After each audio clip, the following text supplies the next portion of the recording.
ಎಲ್ಲರಿಗೂ ನಮಸ್ಕಾರ. ಒಂದು ವಿಷಯ ಹೇಳಬೇಕಿತ್ತು.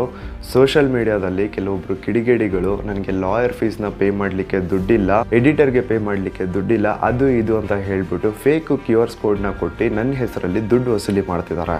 ಸೊ ದಯವಿಟ್ಟು ಅದನ್ನೆಲ್ಲ ನಂಬಲಿಕ್ಕೆ ಹೋಗಬೇಡಿ. ನನಗೆ ಯಾವುದೇ ಥರ ದುಡ್ಡಿನ ಅವಶ್ಯಕತೆ ಇಲ್ಲ. ಎಸ್ಪೆಷಲಿ ಲಾಯರ್ಗೆ ಪೇ ಮಾಡಲಿಕ್ಕೆ ಅಂತೂ ನನಗೆ ಯಾವುದೇ ಥರ ದುಡ್ಡಿನ ಅವಶ್ಯಕತೆ ಇಲ್ಲ. ಬಿಕಾಸ್ ನನಗೆ ಈ ಒಂದು ಲೀಗಲ್ ಬ್ಯಾಟಲಲ್ಲಿ ಹೆಲ್ಪ್ ಮಾಡ್ತಾ ಇರೋದು lawyer KV Dhananjaya sir and ಅವ್ರ ಟೀಮ್. ನಾನು ಸೌಜನ್ಯಳಿಗೆ ನ್ಯಾಯ ಸಿಗಬೇಕು ಅನ್ನೋ ಉದ್ದೇಶ ಇಟ್ಕೊಂಡು ವಿಡಿಯೋ ಮಾಡಿದ್ದಕ್ಕೆ KV ಧನಂಜಯ ಸರ್ ಅಂಡ್ ಅವ್ರ ಲಾಯರ್ ಟೀಮ್ ನನ್ನ ಹತ್ರ ₹1 ದುಡ್ಡು ಇಸ್ಕೊಳ್ಳಾರದೆ ಈ ಒಂದು ಲೀಗಲ್ ಬ್ಯಾಟಲ್ ಅಲ್ಲಿ ನನಗೆ ಹೆಲ್ಪ್ ಮಾಡ್ತಿದ್ದಾರೆ. ಈ ಒಂದು ವಿಷಯಕ್ಕಂತೂ ನಾನು ಅವ್ರಿಗೆ ಯಾವತ್ತೂ ಚಿರಋಣಿಯಾಗಿರ್ತೀನಿ. ಅಂಡ್ ಯಾರೆಲ್ಲ ಕಿಡಿಗೇಡಿಗಳು ಸೋಷಿಯಲ್ ಮೀಡಿಯಾದಲ್ಲಿ ನನ್ನ ಹೆಸರು ಹೇಳ್ಕೊಂಡು ದುಡ್ಡು ವಸೂಲಿ ಮಾಡ್ತಿದ್ದಾರೋ ಅವ್ರನ್ನ ಯಾರನ್ನೂ ನಂಬಕ್ಕೆ ಹೋಗಬೇಡಿ. ನಾನು ಆದಷ್ಟು ಬೇಗ ಆ ಕಿಡಿಗೇಡಿಗಳ ಮೇಲೆ ಒಂದು ಸ್ಟ್ರಿಕ್ಟ್ ಆ್ಯಕ್ಷನ್ ತಗೊಳ್ತಿದ್ದೀನಿ. ಈಗ ಹೋಗ್ಬಿಟ್ಟು ಸರ್ಕಾರಕ್ಕೆ ಒಂದು ಕಂಪ್ಲೇಂಟ್ ಸಹ ಕೊಟ್ಟು ಬರ್ತೀನಿ. ಎಲ್ಲರಿಗೂ ನಮಸ್ಕಾರ. ಒಂದು ವಿಷಯ ಹೇಳಬೇಕಿತ್ತು.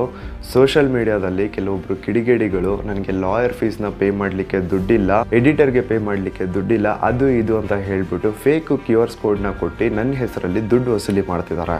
ಸೊ ದಯವಿಟ್ಟು ಅದನ್ನೆಲ್ಲ ನಂಬಲಿಕ್ಕೆ ಹೋಗಬೇಡಿ. ನನಗೆ ಯಾವುದೇ ಥರ ದುಡ್ಡಿನ ಅವಶ್ಯಕತೆ ಇಲ್ಲ. ಎಸ್ಪೆಷಲಿ ಲಾಯರ್ಗೆ ಪೇ ಮಾಡಲಿಕ್ಕೆ ಅಂತೂ ನನಗೆ ಯಾವುದೇ ಥರ ದುಡ್ಡಿನ ಅವಶ್ಯಕತೆ ಇಲ್ಲ. ಬಿಕಾಸ್ ನನಗೆ ಈ ಒಂದು ಲೀಗಲ್ ಬ್ಯಾಟಲಲ್ಲಿ ಹೆಲ್ಪ್ ಮಾಡ್ತಾ ಇರೋದು lawyer KV Dhananjaya sir and ಅವ್ರ ಟೀಮ್. ನಾನು ಸೌಜನ್ಯಳಿಗೆ ನ್ಯಾಯ ಸಿಗಬೇಕು ಅನ್ನೋ ಉದ್ದೇಶ ಇಟ್ಕೊಂಡು ವಿಡಿಯೋ ಮಾಡಿದ್ದಕ್ಕೆ KV ಧನಂಜಯ ಸರ್ ಅಂಡ್ ಅವ್ರ ಲಾಯರ್ ಟೀಮ್ ನನ್ನ ಹತ್ರ ₹1 ದುಡ್ಡು ಇಸ್ಕೊಳ್ಳಾರದೆ ಈ ಒಂದು ಲೀಗಲ್ ಬ್ಯಾಟಲ್ ಅಲ್ಲಿ ನನಗೆ ಹೆಲ್ಪ್ ಮಾಡ್ತಿದ್ದಾರೆ. ಈ ಒಂದು ವಿಷಯಕ್ಕಂತೂ ನಾನು ಅವ್ರಿಗೆ ಯಾವತ್ತೂ ಚಿರಋಣಿಯಾಗಿರ್ತೀನಿ.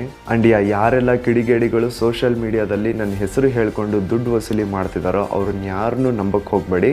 ನಾನು ಆದಷ್ಟು ಬೇಗ ಆ ಕಿಡಿಗೇಡಿಗಳ ಮೇಲೆ ಒಂದು ಸ್ಟ್ರಿಕ್ಟ್ ಆ್ಯಕ್ಷನ್ ತಗೊಳ್ತಿದ್ದೀನಿ. ಈಗ ಹೋಗ್ಬಿಟ್ಟು ಸರ್ಕಾರಕ್ಕೆ ಒಂದು ಕಂಪ್ಲೇಂಟ್ ಸಹ ಕೊಟ್ಟು ಬರ್ತೀನಿ.